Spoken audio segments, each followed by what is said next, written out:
आप सभी को शरद पूर्णिमा की हार्दिक शुभकामनाएं। साल के 12 महीनों में एकमात्र अश्विन पूर्णिमा है जो तन मन धन के लिए तीनों के लिए ही सर्वश्रेष्ठ होती है। इस पूर्णिमा में चंद्रमा की किरणों से अमृत की वर्षा होती है, तो वहीं देवी महालक्ष्मी अपने भक्तों को धन धान्य से परिपूर्ण करती हैं। मान्यता है कि आज के दिन साक्षात महालक्ष्मी धरती पर विचरण करती हैं और पूछती हैं कौन जाग रहा है। घर घर जाकर महालक्ष्मी देखती हैं कि कौन उनकी सच्चे मन से उपासना कर रहा है, पूजा कर रहा है। इसीलिए शरद पूर्णिमा का एक नाम कोजागरी पूर्णिमा भी है। इस पूर्णिमा का इतना महत्व है कि आयुर्वेदाचार्य साल भर शरद पूर्णिमा का इंतजार करते हैं। जीवनदायिनी रोगनाशक जड़ी बूटियों को शरद पूर्णिमा की चांदनी में रखते हैं। अमृत से भरी हुई इन जड़ी बूटियों से जब दवा बनाई जाती है तब वह रोगी के ऊपर तुरंत असर करती है। चंद्रमा को वेद पुराणों में मन के समान माना गया है, मन का स्वामी माना गया है। इसीलिए जिन लोगों का मन बहुत चंचल रहता हो, बहुत परेशानियां रहती हों, समस्याएं रहती हों, मन एकाग्र ना रहता हो, तो ऐसे लोगों को हो सके तो शरद पूर्णिमा का उपवास रखना चाहिए, नहीं तो रात में चंद्र देवता की पूजा करनी चाहिए। इसके साथ ही शरद पूर्णिमा की शीतल चांदनी में खीर रखने का भी नियम है। ऐसा करने से चंद्रमा की रोशनी में रखी गई खीर को ग्रहण करने से शरीर से सभी रोग दूर हो जाते हैं और शरीर की रोग प्रतिरोधक क्षमता भी बढ़ जाती है। ज्येष्ठ, आषाढ़, सावन और भाद्रपद मास में शरीर में पित्त का जो संचय हो जाता है, शरीर में जो पित्त इकट्ठा हो जाता है, वह शरद पूर्णिमा की चांदनी में रखी गई खीर को खाने से सब सही हो जाता है। कहते हैं कि जब वृंदावन में भगवान श्री कृष्ण महारास रचा रहे थे तब चंद्रमा ऊपर से सब कुछ देख रहा था और वह इतना भाव विभोर हुआ कि उसने अपनी किरणों से पृथ्वी पर अमृत वर्षा कर दी। शरद पूर्णिमा का दिन पूर्णिमा के उपवास प्रारंभ करने के लिए भी बहुत अच्छा होता है। इसलिए जो लोग पहली बार व्रत प्रारंभ करना चाहें वो इस दिन से अपना व्रत प्रारंभ कर सकते हैं। तो चलिए अब सुनते हैं शरद पूर्णिमा की व्रत कथा। उससे पहले आपसे अनुरोध है कि हमारे चैनल को सब्सक्राइब कर लीजिए, क्योंकि अब आप कार्तिक मास की महात्म्य की कथाएं हमारे चैनल पर रोज सुनेंगे। शरद पूर्णिमा की पौराणिक कथा के अनुसार किसी नगर में एक साहूकार था। उसकी 2 बेटियां हर महीने पड़ने वाली पूर्णिमा का व्रत किया करती थीं। उसकी बड़ी बेटी पूर्णिमा के सभी नियमों का पालन करती और विधि विधान से व्रत रखती, लेकिन छोटी बेटी किसी नियम का कोई पालन नहीं करती। साहूकार की दोनों बेटियां समय के साथ धीरे धीरे बड़ी होने लगीं और उनका विवाह हो गया। बड़ी बेटी के घर पर सही समय पर एक स्वस्थ संतान का जन्म हुआ। छोटी बेटी को भी संतान हुई, परंतु दुर्भाग्यवश छोटी बेटी के संतान होते ही वह मृत्यु को प्यारी हो जाती थी। जब छोटी बेटी के साथ 2 से 3 बार ऐसा हुआ तब उसने एक ब्राह्मण को बुलाकर अपनी सारी व्यथा बताई और इसका कोई उपाय बताने को भी कहा। उसकी सारी बात सुनकर और कुछ प्रश्न पूछने के बाद ब्राह्मण ने उससे कहा कि तुम पूर्णिमा का अधूरा व्रत करती हो, इस कारण तुम्हें पूर्णिमा के व्रत का पूरा फल प्राप्त नहीं हो रहा और तुम्हें इसका दोष भी लग रहा है। ब्राह्मण की बात सुनकर छोटी बेटी ने पूर्णिमा का व्रत पूरे विधि विधान से करने का निश्चय किया। आश्विन पूर्णिमा आने से पहले ही साहूकार की छोटी बेटी ने एक बेटे को जन्म दिया। उसकी भी इस बार मृत्यु हो गई।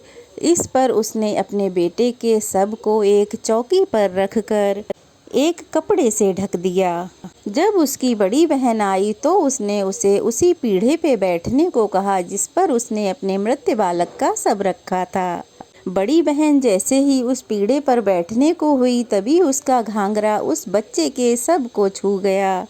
घाघरा छूते ही वह मृत बालक जीवित हो गया और रोने लगा। तब बड़ी बहन छोटी बहन से बोली, बहन तू मुझ पर कलंक लगाना चाहती थी, मेरे बैठने से तो ये बालक मर जाता।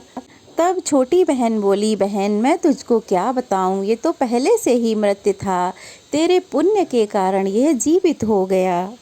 तेरे भाग्य से इसका पुनर्जीवन हुआ है। बच्चे के जीवित हो जाने से छोटी बहन बहुत प्रसन्न हुई और उसने अपनी बहन से कहा, बहन तुम तो पूर्णिमा का पूरा व्रत करती थीं और मैं अधूरा व्रत किया करती थी, इसलिए तुम्हारे ऊपर भगवान की कृपा हुई और मैं हमेशा अधूरा व्रत करती थी, इसलिए मुझे दोष लगा, इसीलिए मेरी संतान जीवित नहीं रहती थी। आज तुम्हारे भाग्य से मेरी संतान भी जीवित हो गई। तब उस छोटी बहन ने पूरे गांव में ढिंढोरा पिटवा दिया, जो कोई भी पूर्णिमा का व्रत करे वह पूरा व्रत करे, कोई भी अधूरा व्रत बिल्कुल ना करे।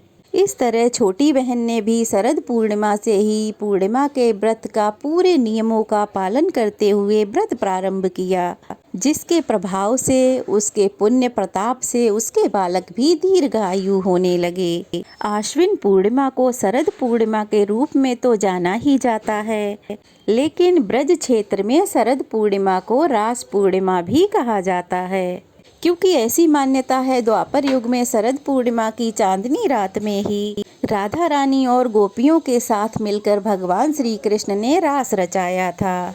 पूर्णिमा की रात को महारास का वह दृश्य इतना सुंदर था कि प्रकृति भी उसे निहारने के लिए वहां ठहर गई थी। यहाँ तक कि स्वयं चंद्रमा ने भी चंद्रमा की चांदनी से अमृत बरसाया था। 6 महीने तक स्वयं महादेव जी भी एक गोपी का रूप धारण करके इस महारास को देखने के लिए वहां पहुंचे थे और चंद्रदेव इतने मंत्रमुग्ध हो गए कि 6 महीने तक सुबह भी नहीं हुई थी। इसलिए आज आप शरद पूर्णिमा के अवसर पर महारास की यह कथा भी सुनिए। एक बार शरद पूर्णिमा की शरद उज्जवल चांदनी में बंसीवट यमुना के किनारे श्याम सुंदर साक्षात मन्मनाथ की बंसी बज उठी। श्री कृष्ण ने 6 मास की एक रात्रि करके मन्मथ का मान मर्दन करने के लिए रास रचाया। जब महारास की गूंज सारी त्रिलोकी में गई तो हमारे भोले बाबा के कानों में भी उस महारास की गूंज गई। मुरली मनोहर की मीठी मुरली ने कैलाश पर्वत पर विराजमान भोलेनाथ को मोह लिया।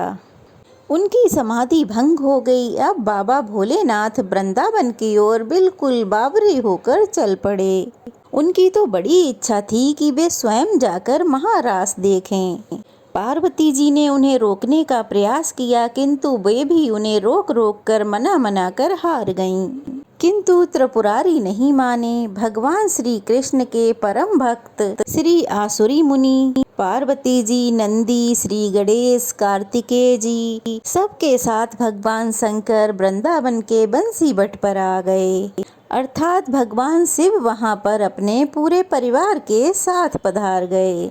बंसी बट जहाँ पर महारास हो रहा था, गोलोक वासिनी गोपियां वहां द्वार पर खड़ी थीं। पार्वती जी तो महारास में अंदर प्रवेश कर गईं, क्योंकि उस महारास में पुरुषों का प्रवेश वर्जित था। तो द्वार पालिकाओं ने श्री महादेव जी को, आसुरी मुनि जी को और उनके साथ अन्य जितने भी पुरुष गण थे उन सभी को अंदर जाने से रोक दिया। श्री कृष्ण के अलावा अन्य कोई भी पुरुष इस महारास में प्रवेश नहीं कर सकता था। अब तो बड़ी विकट समस्या आन पड़ी। जिस महारास को देखने के लिए भगवान भोलेनाथ अपने पूरे परिवार के साथ यहाँ पधारे थे, वही महारास उन्हें देखने को नहीं मिलेगा। यह सोचकर वे बड़े परेशान हुए।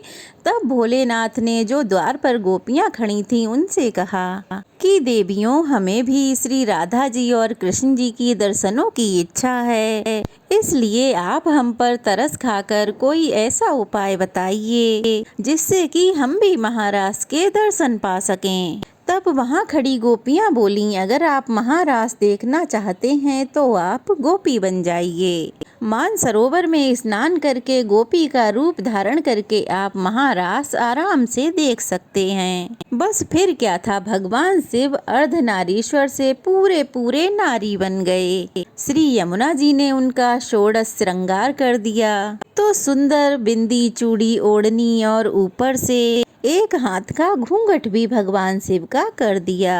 साथ ही साथ युगल मंत्र का उपदेश भी भगवान शिव के कानों में कर दिया।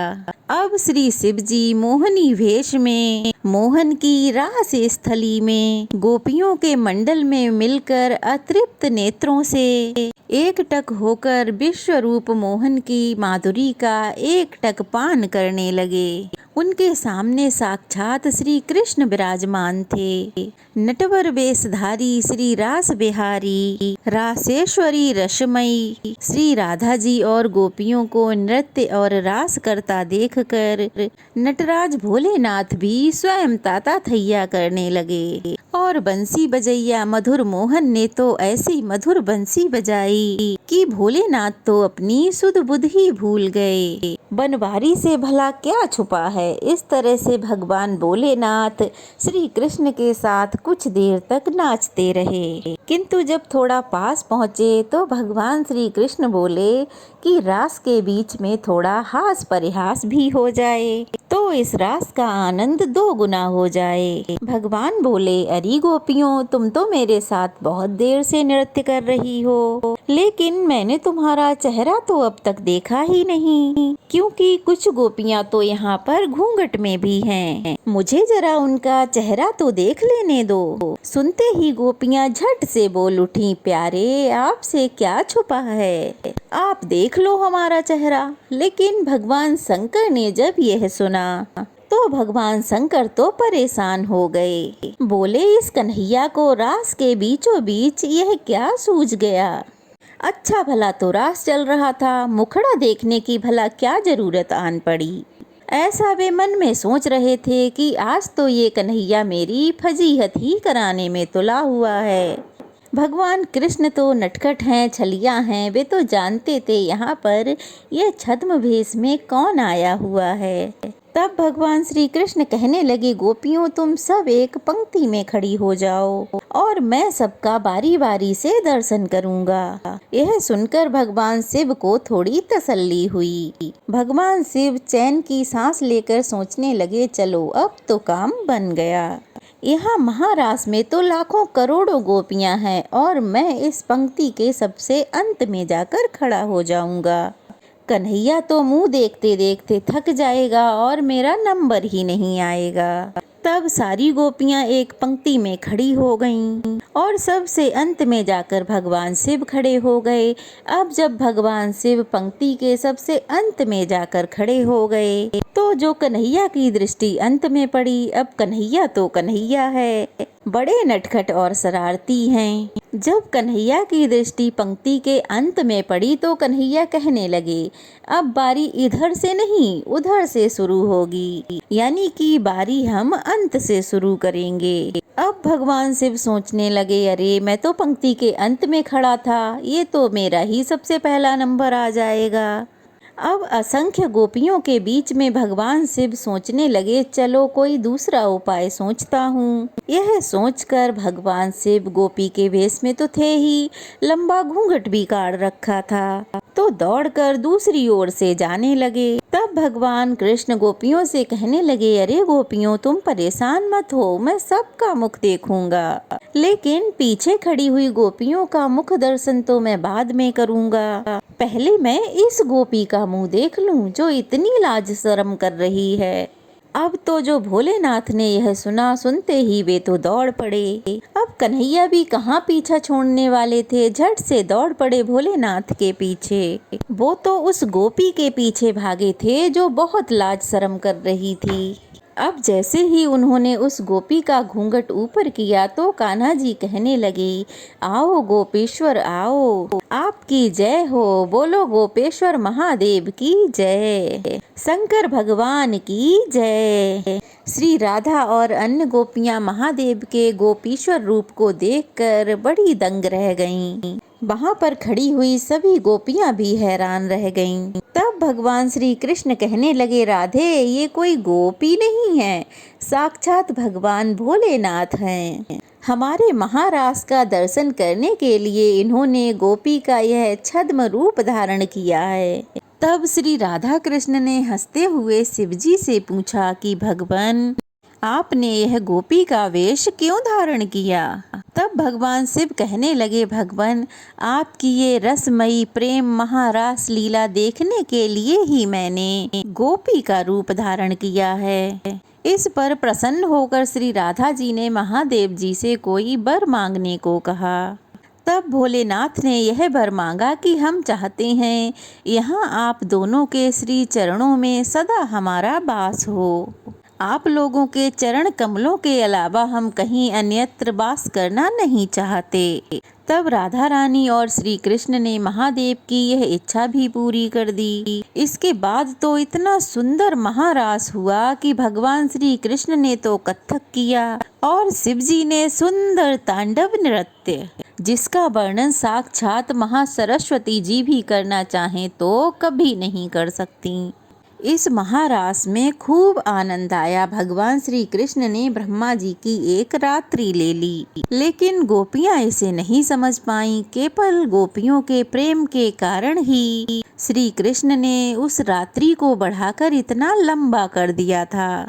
गोपियों ने एक रात श्री कृष्ण के साथ अपने प्राण प्रिय पति की तरह बिताई है, लेकिन ये कोई साधारण रात नहीं थी, ब्रह्मा जी की रात थी जो लाखों वर्षों तक चलती रही। आज भी कहते हैं कि वृंदावन में निधि वन में भगवान श्री कृष्ण रास रचाते हैं। भगवान कृष्ण के लिए तो कुछ भी असंभव नहीं है, वे तो सब कुछ कर सकते हैं क्योंकि वो भगवान हैं। जब भगवान भोलेनाथ ने श्री कृष्ण और राधा रानी से वरदान मांगा था, तब भगवान श्री कृष्ण ने तथास्तु कहकर कालिंदी के नजदीक ही निकुंज के पास बंसी बट के सम्मुख भगवान महादेव जी को श्री गोपेश्वर महादेव के नाम से स्थापित कर विराजमान किया। श्री राधा कृष्ण और गोप गोपियों ने उनकी पूजा की और कहा कि ब्रज वृंदावन की यात्रा तभी पूरी होगी जब कोई भी भक्त आपके दर्शन कर लेगा, और आपके दर्शन किए बिना यह यात्रा हमेशा अधूरी रहेगी। भगवान शंकर आज भी वृंदावन में गोपेश्वर महादेव के रूप में विराजमान हैं और अपने भक्तों को दिव्य गोपी रूप में दर्शन भी देते रहते हैं। गर्भगृह के बाहर पार्वती जी, श्री गणेश जी और श्री नंदी विराजमान हैं। आज भी शाम के समय भगवान का गोपी रूप में श्रृंगार किया जाता है। ये कथा आपको कैसी लगी कमेंट बॉक्स में जरूर बताइएगा। अच्छी लगी हो तो वीडियो को लाइक कीजिए, नए हैं तो चैनल को सब्सक्राइब कीजिए, और अगर आप शरद पूर्णिमा पे श्री सत्यनारायण भगवान की कथा सुनना चाहते हैं तो वो भी हमारे चैनल पर सुनाई जाएगी, प्लीज़ ज़रूर जाकर सुनिएगा। और अगर आप चंद्रदेव का दर्शन का शुभ मुहूर्त, चंद्रोदय का मुहूर्त जानना चाहते हैं तो इसके लिए हमारे चैनल पर वीडियो अपलोड हो चुकी है, प्लीज़ जाकर ज़रूर देखिएगा। तो चलिए फिर मिलते हैं, तब तक के लिए जय श्री कृष्णा।